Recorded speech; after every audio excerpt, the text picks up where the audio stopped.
Muito bem.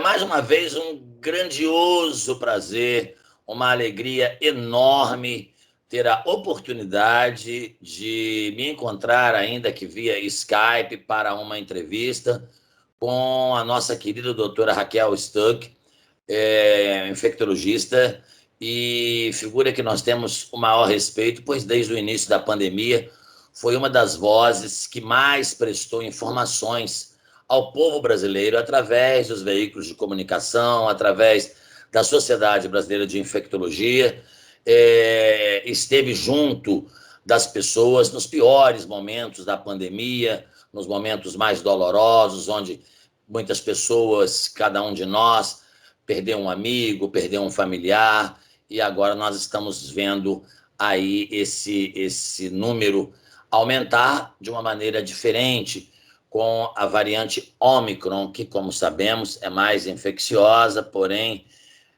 ao que tudo indica, ao que demonstra ser, é menos agravante. Doutora Raquel, um enorme prazer nesse ano em que completamos 40 anos de rádio. Eu comecei em 1982 e, confesso, não esperava passar por uma pandemia. Ali, via no livro de história a gripe espanhola e depois, mais recente, o Ebola Zaire, mas não imaginava de passarmos por uma pandemia no nível da Covid-19. Eu inicio cumprimentando a senhora, agradecendo por nos atender tão prontamente e pergunto, doutora, estamos chegando ao final desta pandemia com essa variante Ômicron, como algumas pessoas dizem, é o prenúncio do fim da pandemia? Bom, antes de responder, Dauro, eu quero primeiro dizer que eu me sinto muito lisonjeada por poder participar, né, deste momento tão especial, de muita comemoração, porque tem que ter, dos 40 anos aí de vida, de divulgação, né, das notícias, do que acontece, buscando sempre o melhor da informação para todos. Então, eu agradeço muito a oportunidade, agradeço muito poder participar desta festa dos 40 anos, realmente é um prazer imenso, e parabenizo muito você pela seriedade, pelo seu compromisso, né, em relação à atividade que você abraçou e faz isso com muita competência. Bom, respondendo o que você perguntou, eu sou um pouco pessimista em relação a pensar que estamos, de fato, no final da pandemia. Poderíamos estar, porque temos, né, o vírus tentando se adaptar para sobreviver com suas mutações. Ele acabou, de fato, né, sendo muito mais transmissível e causa doença bem mais leve, mas uma doença mais leve nas pessoas que estão completamente vacinadas. Então, as pessoas que não completaram sua vacinação ou que não se vacinaram, nós estamos vendo, estão sendo as responsáveis pelo aumento das internações hospitalares, agora no Brasil como um todo, foi assim no resto do mundo, e um aumento da mortalidade também. Então, o que mostra que nós temos uma variante que parece ser menos grave, mas nós temos o papel fundamental, né, da vacina, que impede uma gravidade maior da doença, né? E a grande preocupação, e por que né, eu sou pessimista, então, né, se essa variante ela parece ser mais boazinha nos vacinados, porque nós precisamos, né, ter uma porcentagem de população totalmente vacinada, que hoje o que se considera que deve girar em torno de 80% a 90%. E quando a gente fala em população totalmente vacinada para enfrentar a Ômicron, nós estamos falando de pessoas com 3 doses da vacina, e nós sabemos que aqui no Brasil esse percentual ainda deixa muito a desejar. Nós sabemos que no mundo como um todo, né, países que mal começaram, que tem 20%, né, o norte do nosso país, algumas regiões têm 30% só de vacinação, e esta preocupação é que me faz ser pessimista em relação ao final da pandemia, porque temos poucas pessoas completamente vacinadas, favorece uma maior transmissão do vírus e favorece o aparecimento de novas variantes que nós não sabemos como elas se comportarão. Então, nesse sentido, eu acho que, ou talvez até o professor Celso Granato, essa semana, numa reunião que estivemos juntos, ele ainda comentou, ele usou um termo que eu gostei muito, talvez possamos ter um otimismo contido, né? No sentido de que, ou um otimismo cauteloso, na verdade, ele disse, porque até parece que o nosso, aqui inclusive, né, o número de testes positivos vem diminuindo, parece que atingimos um platô, mas a nossa cobertura vacinal, e a cobertura vacinal do mundo todo, se a gente, novamente, se a gente não tiver uma vacinação igualitária, com a maior parte da população do mundo vacinada, nós poderemos ter outras variantes surgindo nos locais de baixa vacinação, e daí nós não sabemos o que pode acontecer, podemos novamente muitos casos, novamente mais internações e novamente aumentar a mortalidade. Eu tive no Egito no mês de final de setembro e também em Dubai.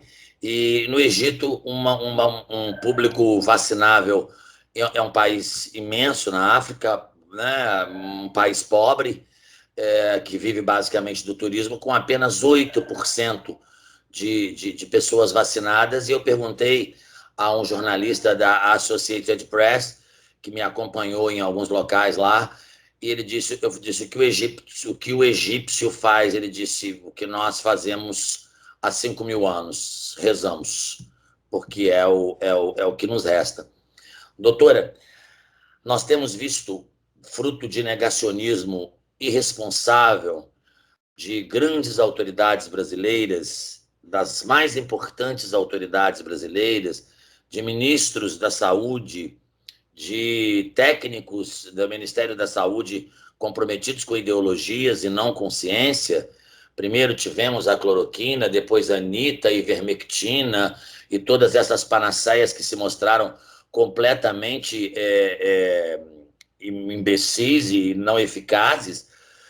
E agora vimos aí a questão da dificuldade da vacinação das crianças, a colocação de medo nos pais, e nós temos observado isso em Minas Gerais. Eu estava vendo outro dia, Belo Horizonte, a cada 3 crianças, apenas uma estava sendo vacinada. Doutora, a vacinação para crianças é segura, é eficaz, é importante no caso da Omicron? A vacinação ela é importante para as crianças, principalmente até, né, nos locais onde que o Brasil se encaixa nisso, que a gente está vendo o quanto a Omicron vem sendo cruel, né, com esta idade, então com as crianças, o aumento de crianças internadas por quadros graves, né, da Covid.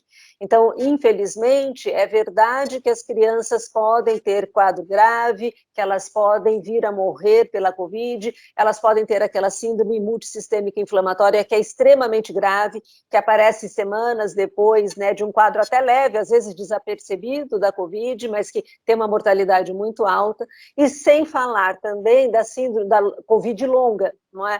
Que nós temos os dados, né, do Reino Unido, temos os dados agora publicados também pelo Hospital das Clínicas de São Paulo, mostrando a porcentagem, né, grande de crianças que depois têm que conviver, e as famílias com a Covid longa, e com uma abordagem multidisciplinar, então de pedagogo, de psicólogos, né, para poder encaixar novamente, né, a criança na sua rotina diária. Então, é importante, sim, que as crianças sejam vacinadas, e as vacinas disponíveis para as crianças, elas são absolutamente eficazes, todas elas. A criança responde muito bem à vacina, independente da receita da vacina. Então, a vacina de vírus morto, que é a Coronavac, ou a vacina de RNA mensageiro da Pfizer, que são as duas aprovadas no Brasil, são absolutamente eficazes e equiparáveis até nesta idade, e elas são também absolutamente seguras. As raras complicações que podem acontecer, a chance delas acontecerem é muito menor do que a criança vir ter uma complicação grave pela Covid. Então, é importante, sim, né, que os pais levem e vacinem seus filhos, principalmente neste momento, onde nós precisamos que as crianças voltem a ter atividade escolar presencial. Esse é o nosso assunto. A senhora é favorável ao retorno às aulas? Eu me preocupo muito com a Ômicron nas crianças, por tudo que eu falei agora, Dauro. Então, se fosse gestora, nós conversamos ao longo da pandemia, você sabe que eu sempre fui contra as escolas estarem fechadas por tanto tempo nesses últimos 2 anos, mas neste momento em especial, eu sou favorável que nós retornemos às atividades, primeiro, por exemplo, os mais velhos, acima de 12 anos já é para estar, né, vacinado, alguns até com 2 doses, e depois uma volta escalonada conforme a vacinação avance também nesta idade, para trazer maior segurança para as crianças, para as famílias e para os profissionais da educação. E é um retorno que não vai esperar 2 anos, que nem nós fizemos com as crianças, né? É um retorno que você vai retardar talvez 2, 4 semanas e depois voltam todas acima de 5 anos para a escola. Doutora, eu estava lendo uma reportagem de uma médica americana do estado do Tennessee, que é um estado americano mais conservador e tudo mais, e ela dizendo que não vacinou a filha e que depois viu a filha contrair uma Covid muito grave e afogar-se, ainda usou esse termo, né, afogar-se nos próprios fluidos, sufocada, e que ela não tem mais condições de dormir, que ela nunca mais será uma pessoa normal, por não ter vacinado a filha por uma questão ideológica. A senhora acha que o Brasil precisava incentivar mais? Eu não falo nem do governo, porque do governo eu só espero que ele compre as vacinas, mais nada, porque não esperar qualquer outra coisa dele é esperar demais de um governo negacionista, um governo federal. Mas a senhora acha que deve-se haver mais campanhas para a necessidade da vacinação infantil? Eu acho que deve haver mais campanhas, e daí, novamente, assim como foi durante toda a pandemia, Dauro, esta parceria, né, da ciência, né, dos profissionais da saúde com os veículos de imprensa, e claro que você faz parte disso, porque você já fez parte disso nesses 2 anos, é extremamente importante. Não é? Então, ajudando nesta divulgação da importância da vacinação, e da segurança da vacinação, em todas as formas de linguagem, né, possíveis, para a gente poder chegar em toda a comunidade, em toda a sociedade. Acho que isso é extremamente importante. E claro que também tem a importância, né, dos gestores também municipais, aí eu estou falando porque é o que é mais próximo da família para levar a criança, no sentido de facilitar, né, que as famílias cheguem também para vacinar. Então, um horário estendido de vacinação, a vacinação em centros comerciais, ou até implementar vacinação na escola, porque, quer dizer, uma sala de vacina que funciona das 8 às 16, por exemplo, ela fecha as portas para as famílias que trabalham, não é? Como que você vai levar uma criança para a escola dentro de um horário de trabalho, está todo mundo trabalhando? Então, eu acho que facilitar o acesso das famílias, né, para que as crianças possam ser vacinadas, acho que faz parte também, né, e deve andar junto com esse planejamento aí de uma maior divulgação, de um processo educativo mais vigoroso para que as crianças sejam de fato vacinadas. Doutora, do ponto de vista medicamentoso, farmacológico, depois de termos ouvido durante quase 1 ano e meio, e ainda ouvimos hoje, os verdadeiros absurdos, uma enorme perda de tempo e de energia discutindo o que o mundo já não mais discutia, que era a eficácia da cloroquina, a eficácia da ivermectina, que é um remédio para sarna, ela é muito boa para sarna, para coceira e para piolho, para Covid não. Depois para o Anita, que é um antiemítico, né? um remédio contra verme. A gente vê agora surgir medicações que talvez aí possamos chamar de um medicamento precoce, que são aí alguns antivirais que já estão, alguns registrados no Brasil, outros ainda em fase de registro, e que vai ser para tomar via oral, como era o Tamiflu, como quando saiu o Tamiflu na época da grande gripe H1N1. A senhora tem esperança nesse tipo de terapia? Bom, o que nós temos, né, dessa terapia é que realmente ela consegue mudar a evolução, ela não é para todo mundo, né? Então, assim como o Tamiflu, também essas medicações, elas são para as pessoas que têm o risco de ter uma gravidade maior na evolução da doença, devem ser usadas logo no início do diagnóstico. Então, primeiro a gente tem que ter a certeza de conseguir fazer o diagnóstico, não é, Dauro? Então, ter teste para comprovar que está com Covid. E este grupo de pessoas, então, os idosos, os imunodeprimidos, eles têm um grande benefício, né, do uso dessas medicações. Agora, assim como as vacinas, nós precisamos também ter uma distribuição mais equalitária no mundo todo, nós precisamos também de um esforço, né, inclusive das indústrias farmacêuticas, no sentido de redução do custo dessas medicações, para que né, que elas possam, que uma maior parte da população tenha acesso, né? Se não me engano, a Pfizer, até acho que a Merck, já viabilizaram isso, então, com preços muito mais baixos, para os países de condição econômica bem pobre, né? Favorecendo, então, para que as pessoas que respondem mal à vacina, então a gente sabe que mesmo os idosos e os imunossuprimidos, mesmo que completamente vacinados, eles mesmo assim têm uma resposta pior à vacina, e é esta população que tem um benefício grande. Então, eu vejo sim com muita esperança. Claro que a gente tem que ficar muito atento, até essa medicação, ela não substitui a vacinação, a gente precisa continuar vacinando, a gente precisa diminuir a transmissão do vírus, porque nós também vimos com a chegada da Ômicron, que alguns anticorpos monoclonais, por exemplo, já não têm mais ação contra a Ômicron, eles mal chegaram no mercado, já foram retirados, os outros mantêm sim sua ação. Então, é importante que a gente não permita que muitas variantes, né, apareçam, para a gente poder utilizar dessas medicações que já passaram na fase aí de teste, de tudo, e sabemos ser seguras e eficazes. O que a gente precisa é torná-las mais acessíveis para toda a população, que vai necessitar dela, né, que não é todo mundo.